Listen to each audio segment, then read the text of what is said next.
a nurse in the leading healthcare system, which is profound. As a leader, a nurse must follow CNO standards of care by observing the three-factor framework, including the client, nurse, and the environment.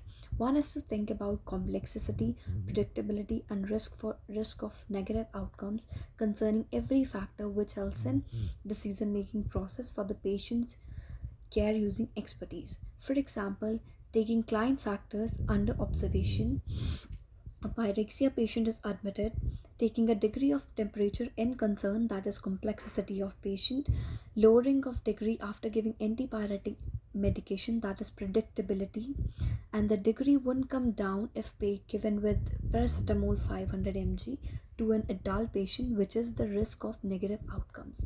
Staff using patient's assessment and plans the best possible care, examining each factor of nurse, that is expertise and intuition, and the environment, that is nurse client relationship.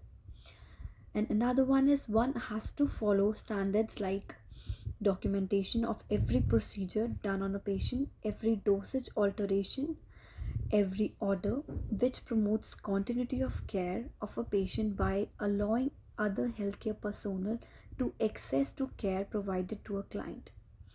Maintain privacy and confidentiality of patients' personal information to strengthen the trust building amongst nurse client. Advocacy and leadership are the indispensable skills required for shielding the patient's right and responsibility in healthcare settings. It's personal responsibility to act accordingly to safeguard the patient's wishes. In the movie Wit 2001, a female patient signed DNR, which is do not resuscitate, and in turn came for rounds and assessed the vitals of the patient and started proceeding with CPR.